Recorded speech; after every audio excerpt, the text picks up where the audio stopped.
Oh, 6:30 in the morning. Got up at I think 5:22.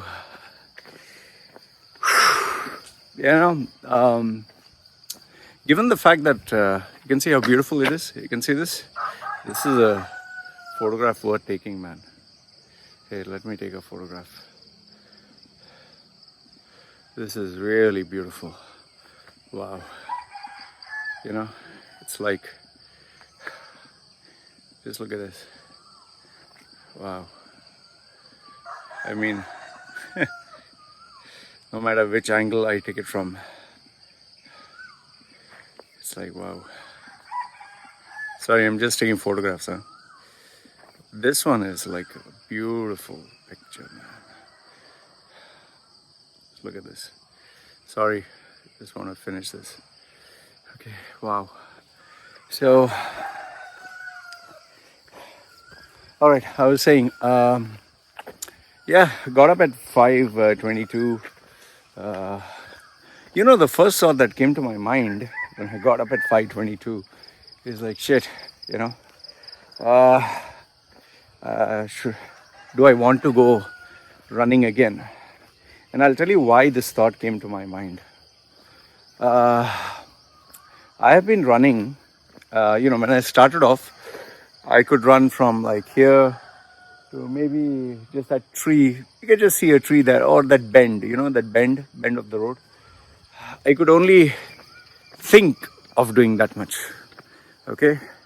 And because of my years of experience, I knew that if I would commit myself to a program, I would eventually improve, because I've been exercising my entire life. These inspirational stories where the guy is 100 kilos and he becomes 50 kilos, couldn't walk, but then he could run. I've done that throughout my life. I was a half marathoner, triathlete, swimmer, a guy who couldn't walk but then went into bodybuilding, built his physique. Then life goes on. We only hear these inspirational stories where the guy achieved success, full stop, starts marketing a course or a book, but you don't hear what happens afterwards. You don't hear what happens after another 10 years, 15 years. You never hear about these guys. So the normal tendency is to assume that, okay, the guy succeeded forever. It's never like that. The guy will succeed, the guy will reach success, but then to maintain success is hard. So I started off, after giving myself a break, to get into fitness. But when I started off after my bariatric surgery, I did it, I stopped it. I did it before that, before the surgery, the cutting of the stomach, making it small. I used to run, but then I stopped it again. So the fact of the matter was, I knew from my past behaviors, that I would commit to an exercise, I would do something, but then I wouldn't stick for very long. Like, I would achieve success and then I would quit. You can think of various reasons. Lack of dedication, burnout, pushing myself more and more. So this used to constantly happen. Hey, doggy. Here. These dogs in the night or in the morning, you don't know how they'll act. Okay, so I was to improve, I was to push myself more and more. Like, I would be able to do 100 meters, then eventually improve to 200 meters, then 300 meters, then, oh fuck, they've cut the forest, man. Wow. This whole place was filled with grassland. The last time when I took the video, I think just 2-3 days ago, there was full grassland here. They've cut everything. I just hope they're not building more houses. Fucking hell, man. They're just destroying this whole place. See, look at this. Wow, I need to take photographs of this. It's like they're just destroying the greenery to make more houses. Wow, that's incredible. Okay, so what I was telling you was, too many things, man, happening. Okay, So as I push myself more, I eventually, I don't know, it's one day I would just, oh man, do I have to do it again? Because from 100 meters, 200 meters, half a kilometer, 1 kilometer, 2 kilometers, 3, 4, 5, it would reach a point after which I wouldn't feel like doing exercise ever. It was like, oh man, I'm going to push myself that much. And then all of a sudden one day I would just stop, just totally stop. My body just didn't want to do it. So then I'd take a break for one day. It would turn out 2 days, 3 days, 4 days, and eventually just stop exercising completely. And like I tell people, your past is a reflection of your past behaviors, is a reflection of what most probably will happen in the future, because we are slave to our habits. Okay, unless we totally change our lifestyle so drastically, our environments, nothing is going to change. And I knew for a fact that through my experience, because of a lot of self-realization, self-observation, that I would eventually give up. So when I woke up this morning, the same thought came again. Sheesh, do I have to run all over again? And I'll tell you the reason why this thought came is because I had pushed myself more and more and more and more. And I don't know, I think I mentioned this in my previous video. I had ran a very long distance, means not in comparison to before, to my usual. Like normally if I would run like say 4 or 5 kilometers, that day in the afternoon, I think I ran, instead of my normal 5 kilometers, I pushed myself to 8 or 9 or 10 kilometers, okay? I just went way beyond to, I don't know, another level, you would say. Maybe because people were watching, or maybe because I felt, oh, okay, today I'm feeling a bit more stronger. So instead of my usual 5 kilometers, I'd push for 10. And this increase was gradually happening. From 5, it was going to 6. From 6, it was going to 7. I was slowly increasing. So now what happened is, that particular day I felt more strong than usual. Okay, this is how the forest used to look before, okay? This is how it used to look before. Let me take a photograph. This is how it used to look before. And that what you saw there is how it looks now. Anyway, so when I woke up in the morning, I was like, shit man, do I have to push myself that much? And on top of that, after I finished that day's session of 10 kilometers, the following day, I was, I had to sleep. Without sleep, I can't perform. I ended up sleeping only 2-3 hours because I ended up getting a call from a scammer. I'll tell you more about it in another video. So I got a call from a scammer who took my details. I'll tell you about that in my next video. So that destroyed my sleep, because then I had to call up the banks and all my payment outlets to change my details. Okay, so what am I trying to tell you through this whole incident of me pushing myself and then giving up? See, we all know, all of us, we always like to look at people who are perfect. We always like to admire people who are consistent, who are successful. But then we forget somewhere that we are not like them. We are not perfect. We are not consistent. We are not disciplined. See, I know a lot of people, like for example, there's this gentleman, his name is Captain Raghava. Captain Raghava in Sharjah, he is a ex-military guy from India, okay? He did the Republic Day or the parade in India. He was part of the army where, he had to salute or something the Prime Minister of India. Now, for someone who is in India, who is part of the army, the cadet or that honor is a very big thing. March, the march past where people march in the army. I'm not an army guy, I'm not a military guy, and I don't know what's so great of marching. But it seems you have to march in a particular way. You have to be disciplined.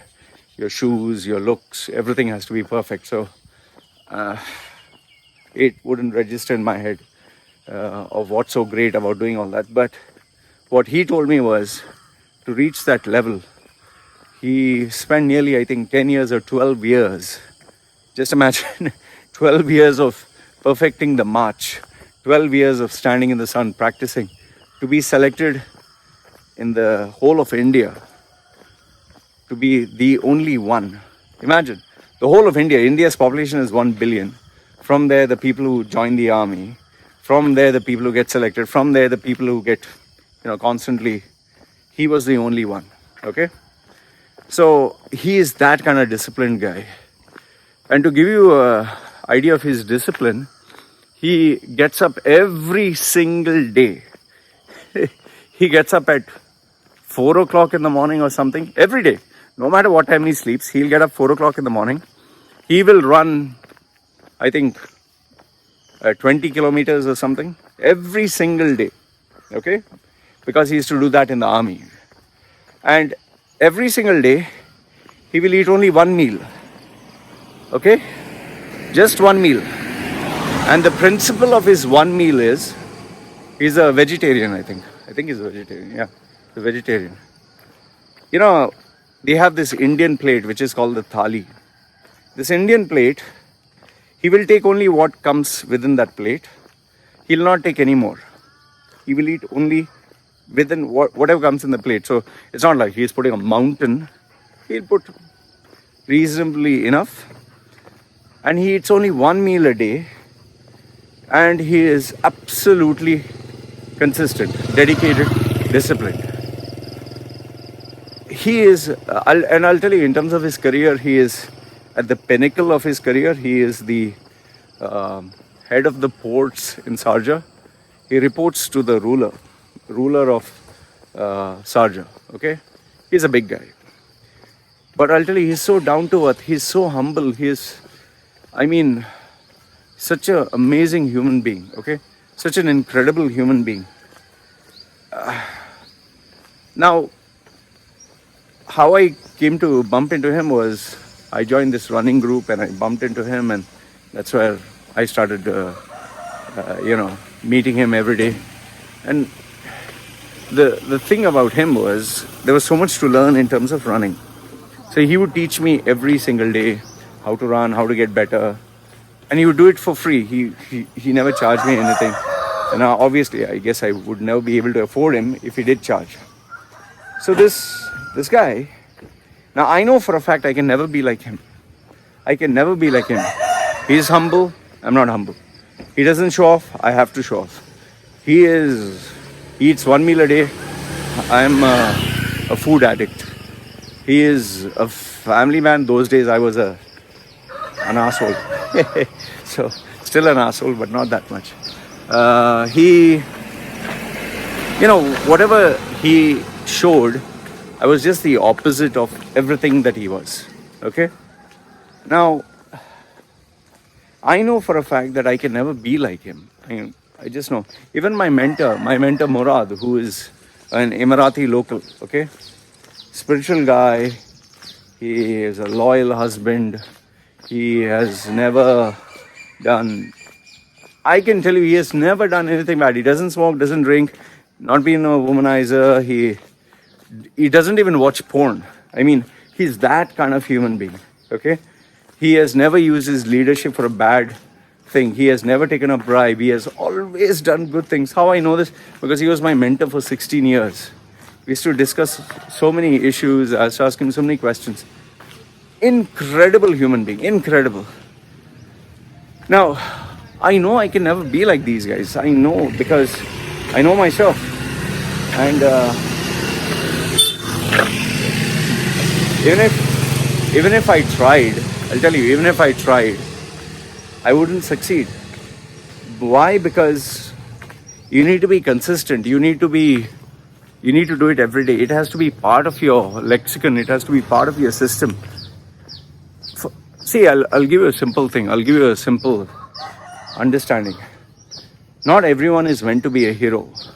Not everyone is meant to be a good guy. Not everyone is meant to be studious. Not everyone is meant... Hi doggy, how are you?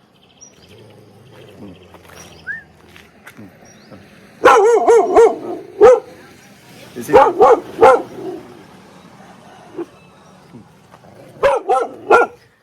This doggy was quiet. He only jumped forward because his owner came, so he was trying to protect his owner. So instead of me running, I stood in front of the dog. The dog realized, oh shit, this guy's not scared. So anyway, this is a tip for you in terms of dogs.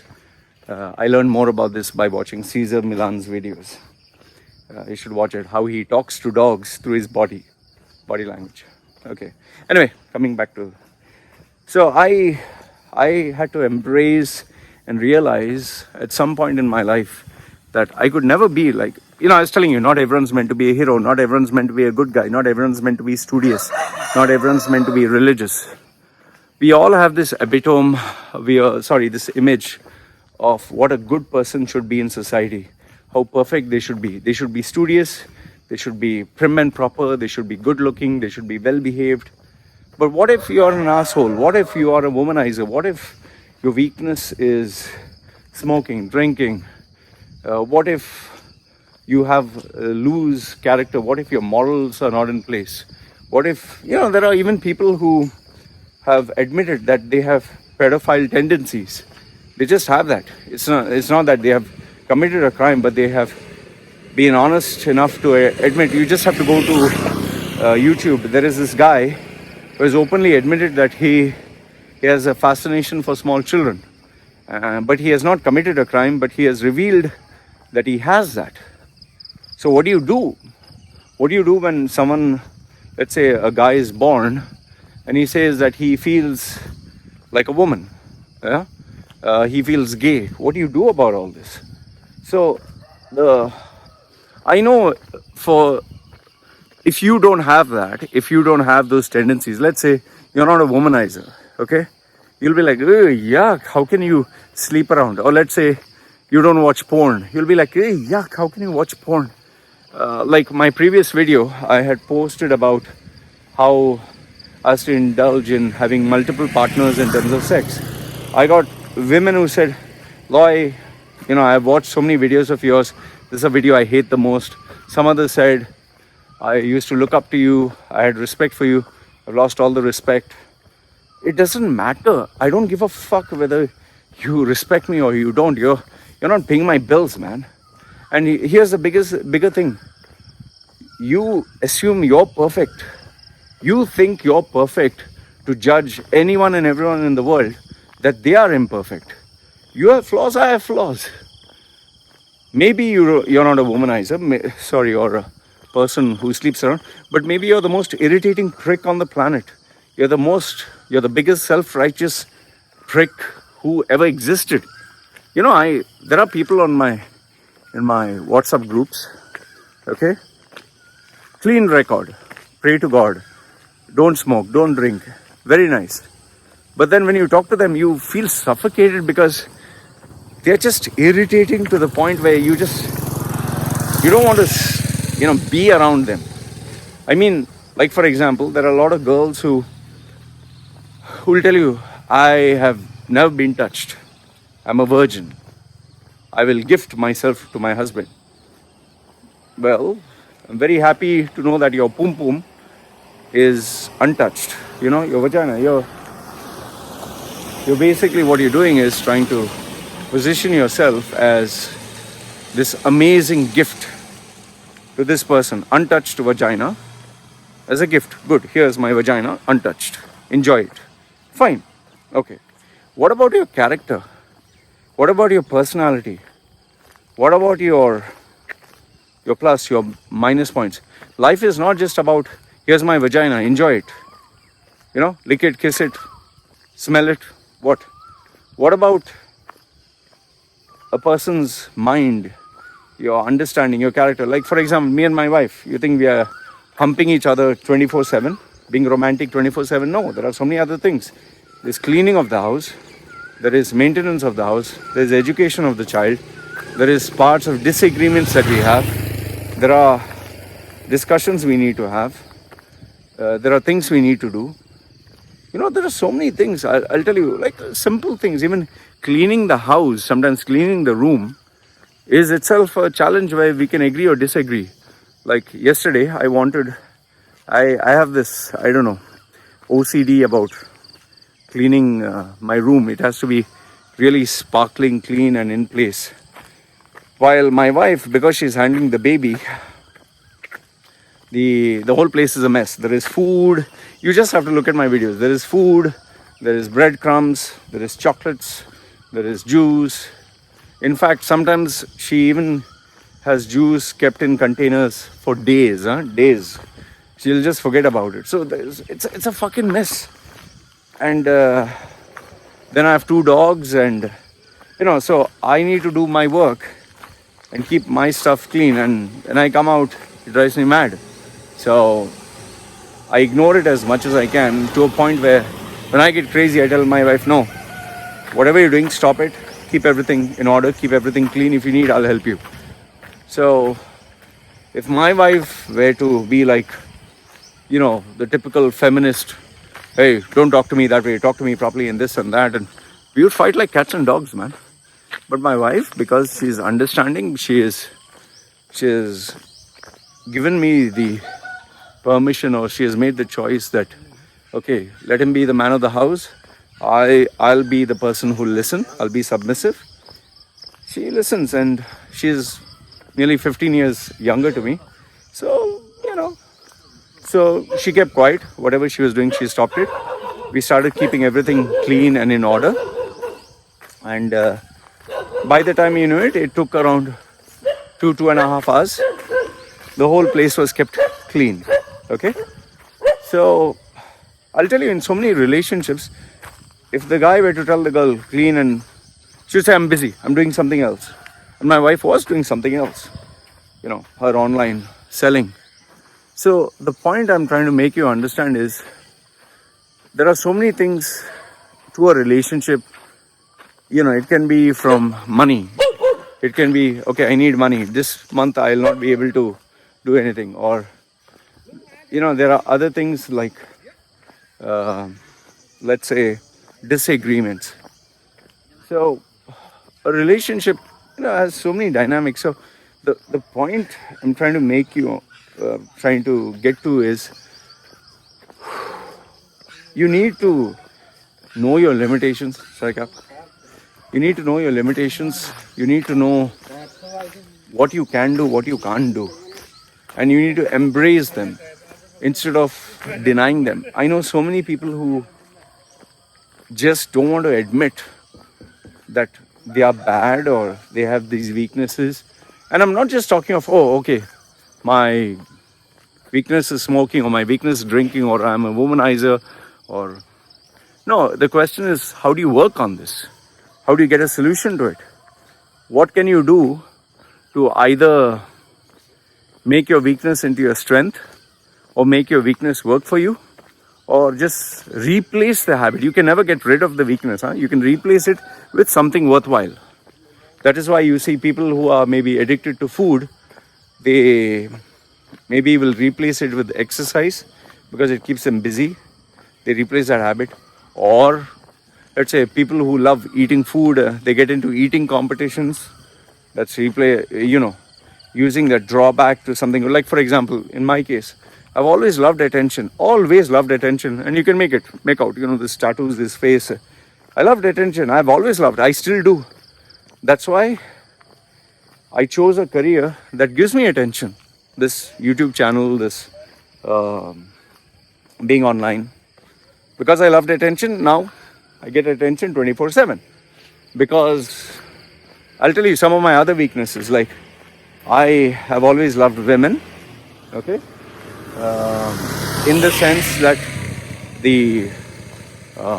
I've always enjoyed flirting around, women, talking to them. But initially, yes, during my younger days, because of the discovery of sex and the pleasure that there was, I used to enjoy that more. But at some point, I realized it was not sex, it was not that physical, it was rather the mental intimacy that used to lure me. So today, I still talk to women, I still chat with them, but I don't meet them physically. The reason being is because if I do, it'll destroy my marriage.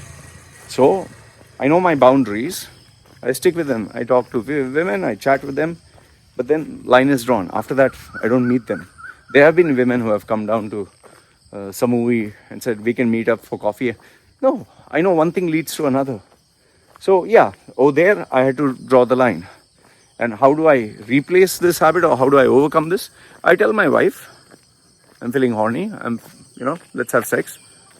Fine, 5 minutes, it's done, deal, finish. I don't think about it. How do I handle my distraction? There are distractions which I have. Like for example, I can't focus on one thing for too long. So what I've done, I love gaming.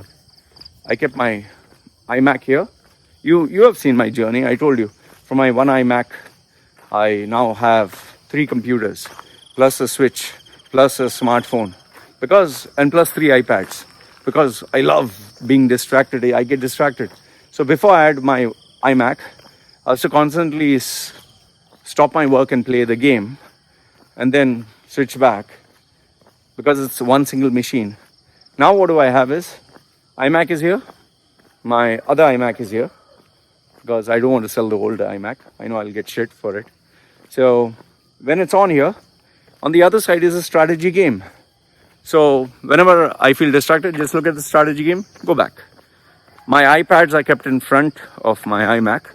Anytime I feel like, okay, I want to look at a game, put it on, look for a few seconds, okay, back to work. So I don't have to move. I don't have to move within my space. And if I feel like playing another game, my computer is there, my PC is there. If I want to hold a handheld device, I have a handheld device. So in that space itself, everything is there. Front, iMac. Here is the other iMac. Here is the PC gaming. And down is the iPads. Everything is there.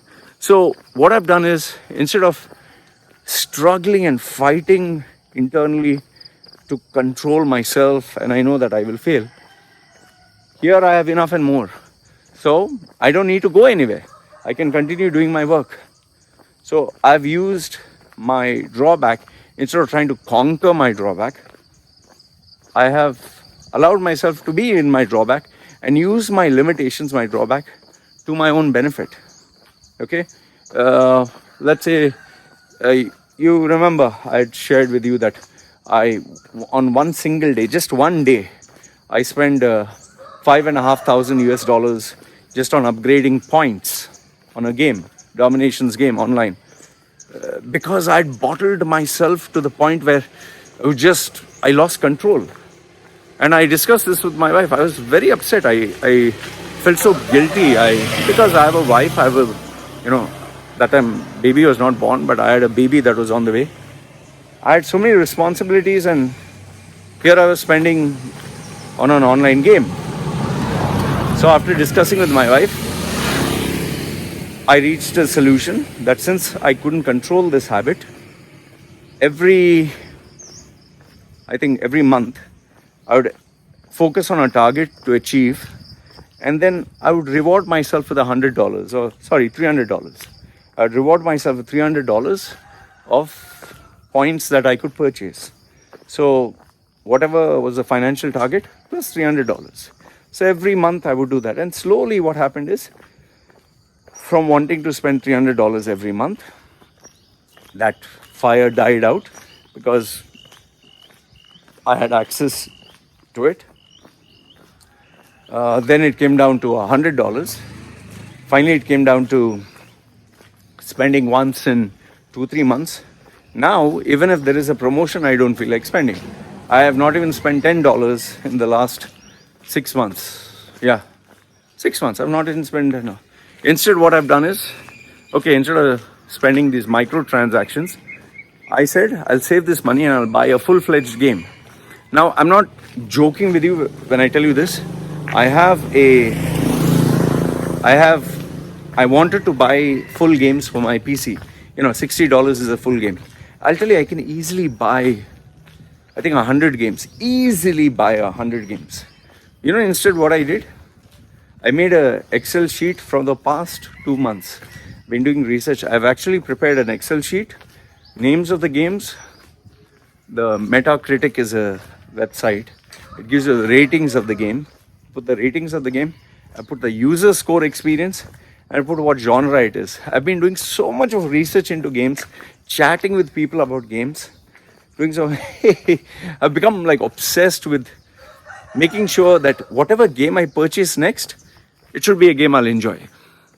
So now, even though I have the money, even though I can buy the game, now I'm like in control, and which is a far greater achievement than before bottling myself up and just exploding and buying like $5,000. In fact, I think I've spent more than $10,000 or $15,000 on microtransactions. I was struggling to figure out how to solve this, and finally I did. See, I was like, I love chocolates. Okay, how did I solve my chocolate fetish that I eat? I have now 10 boxes of chocolates in the house. Okay, kept right in front of me. Whenever I want, I can eat one. So now I don't have to, gobble up 10, 20. It's there. Just eat one when I feel like eating. And now I don't feel like eating much. So where you can control yourself, you should. Where you can replace the habit with something else, you should. Where you know that you cannot master it, don't fight it. Like my addiction towards food, I knew for a fact I could never overcome the addiction to food.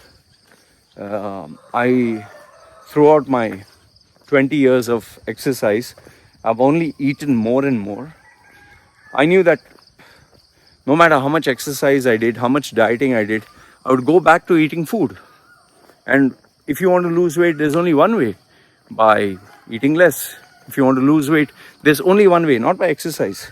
No matter what anyone tells you, there's no way you're going to lose weight by any kind of diet, by any kind of exercise. The only way you lose weight is if you eat less. How do you gain weight? By eating more. How do you lose weight? By eating less. And you need to be selective what you eat. So I realized I'm fighting a losing battle of 20 years. Losing weight, gaining weight, losing weight, gaining weight, losing weight, gaining weight. And as you grow older, your joints can't handle the exercise. So one fine day, I opted for bariatric surgery. Made my stomach small. Now no matter what I do, I cannot eat. I just cannot eat. Because I took there are 3 kinds of bariatric surgery. There is sleeve, where your stomach is made like a tube. That is the latest one. There is one where they make your stomach like an egg, small egg. Then there are different modifications to that. And third one is they put a ring around your stomach. So it's like how much you can eat is less. So the surgery I adopted for was making my stomach like an egg, which is the oldest one. It's called the gold standard. And it's a permanent one. You can't change it. So I opted for that because it absorbs less and it forces me to eat less. So I chose that because I knew in my 20 years that this habit would continue. And I'll tell you this, no doctor asked me to do it. No, I didn't have to do it. I chose to do it. I did my research. I asked around. I met people who had the surgery done. And they were like 200 kilos or 150 kilos. I was just 100. So they were 150, they were 200. There were even people with 300 kilos. That much body weight. So anyway, so the essence of the whole topic that I've been trying to speak to you about is you need to know your limitations and you need to embrace them, not fight them. You need to know your true nature. My true nature is I'm an asshole. Okay? My true nature is I don't get along with people. I don't like people, people don't like me. I lose interest in people very fast. I can't maintain relationships for too long. I love attention. I love food. I love exercise. I love talking much, and all these drawbacks, from liking women to everything else. Every drawback that I've had, I've found a solution to how I can use this drawback to my benefit. Some cases I have changed the environment, some cases I have used it to my advantage, some cases I've modified and replaced it with something else. That's the only way I've succeeded. Otherwise, I wouldn't have succeeded to where I am. Like, for example, I love attention, which is why I have a YouTube channel. It's my career now. My career is, through my attention, I get money. I earn my livelihood. I don't like maintaining long-term relationships. So, I'm a coach. Short-term contracts. Take the money. Give the great service. Bye-bye. I am a rebel. I don't like following rules. So, self-employed, away from society. Why do you think I'm not staying in India? Why do you think I'm staying in Thailand? Because if I stay in India, there are rules. You can't speak about religion. You can't speak about Indians. You can't speak about political parties. Here I can speak as much as I want about India. Nobody gives a fuck. Then I don't like people. That's why I don't work in an office. I don't work with people. What else? I like women. Okay, so over there, obviously, I can't keep sleeping around. But what I realized was, this was a little bit more complex. I realized I like women for the attention, for the conversation, for the, mental intimacy. The physical intimacy, yes. There were two aspects. One is the mental, one is the physical. So today I satisfy the mental by chatting, by talking. Very briefly, it's not as crazy as it was. The physical aspect, 5 minutes, I'm happy. Wife knows this is how to keep a man happy. And I've told my wife, I feel a little horny, have sex, finish. That's it, done. I have a male dominated ego, which is the typical. That's why I never got married to a female who's very intelligent, very smart, very enterprising, very demanding, because we would end up being miserable. There are so many relationships where the guy and girl both are smart, intelligent. They fight like cats and dogs, man. They don't talk about it.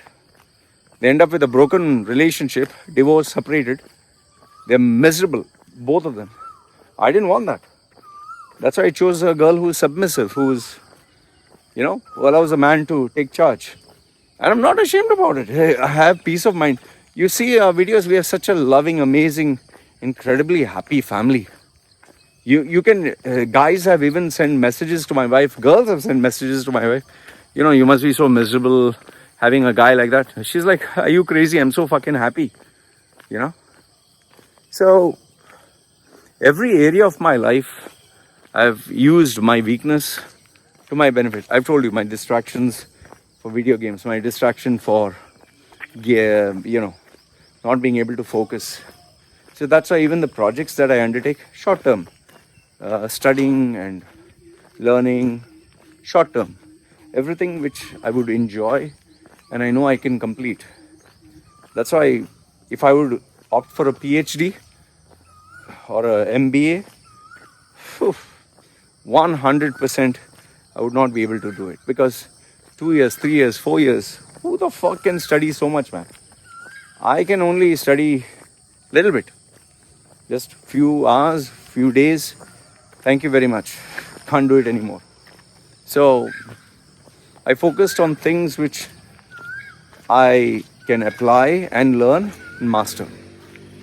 Anyway, if there's one lesson for you, that would be, make sure that you embrace your drawbacks. Make sure that you embrace your limitations. Ask yourself, be realistic. What are your limitations? What are your drawbacks? Because they're going to follow you no matter what. And if you try ignoring them, I'll tell you, they will overpower you. It's your, like they say, animal instinct, your natural instinct. Like the example I gave before, running. I was running more, pushing myself more. I knew for a fact through my history that I'd reach a point of burnout and then I would stop totally. So instead of going more, I scaled it down to half.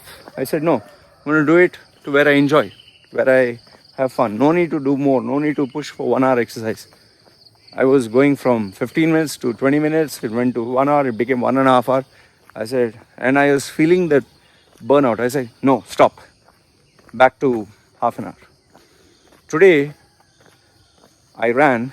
I'll tell you, I think I did only 50% of what I can do. But I enjoyed it. I absolutely enjoyed it. And I'm actually looking forward for tomorrow. That's a funny thing.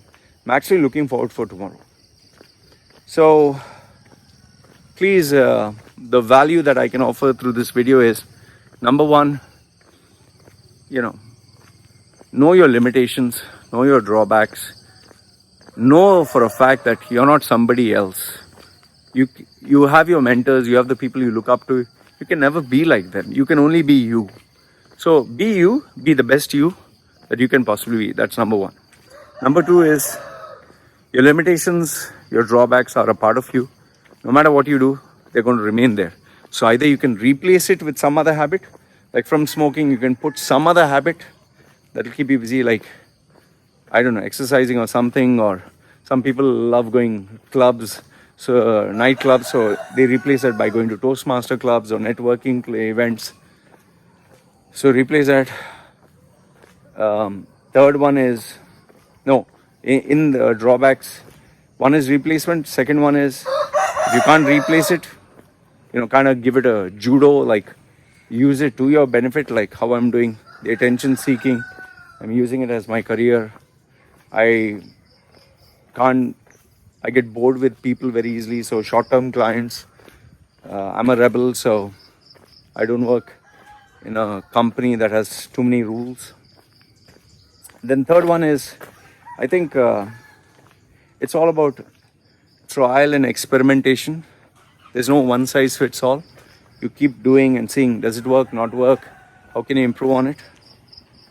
Fourth one is consistency is very fucking important. You have to be fucking consistent. Number 5, self-reflection is very important, man. I have literally made notes about myself, literally written down. I had a diary, a journal. I've known myself. See, we all know ourselves, but how many of us actually take down notes? How we behave, how this food behaves. Do you know that I have notes? Okay, coffee. If I have coffee at 8 o'clock, by 9 o'clock, this is how I'll feel. 10 o'clock, this is how I'll feel. 11 o'clock, this is how I'll feel. If I have coffee with sugar, if I have coffee without sugar, if I have coffee with butter, if I have coffee with bread, if I have bread with cheese, bread with jam, bread with peanut butter, then bread with peanut butter, jam and cheese, eaten at 1 hour before coffee, 1 hour after coffee. I know all these things. I know it's being crazy. You'll be like, what the fuck are you talking? I know how my body reacts to white sugar. I know how my body reacts to brown sugar. I know how my body reacts to sweeteners. Because I've literally used my body, used myself as a guinea pig to know how does my body react to different things. How does my mind react? If I take a power nap in the afternoon, if I take a power nap for 15 minutes, if I take a power nap for 30 minutes, if I sleep for 1 hour, if I listen to music and I sleep, if I don't listen to music and I sleep. So you must know yourself. Because that is the most important person on the planet. Your body, your mind. So you have to take down notes. You have to be obsessed with it. And that's what personal branding is all about, man. So I hope these points that I've given you have added some value. I hope that if you are trying to improve, this helps you improve. Like I tell people, the biggest discovery that changed my life was knowing that I am an asshole. The world knows I'm an asshole, which I used to think that the world doesn't know. And I accepted being not just an asshole, but I chose and decided to be the best asshole in the world. Because if I can't be a good guy and I'm an asshole and I'm meant to be one, I might as well be the best asshole in the world. Why do you think that my channel is unique? Why do you think I'm unique? Because I've embraced all this. So guys, let me know your thoughts in the comment section down below. Good, bad, ugly. Always like to read your comments. You know, and let me know your questions. Like the video if you like it, dislike it, share it if you want. And I hope you can use it to either change your life or change someone else's life. Or maybe most importantly, children. Because end of the day, I think that is the most important thing. So anyway, have to go for my breakfast. Hope you enjoyed the video. Let me signing off for now. Take care.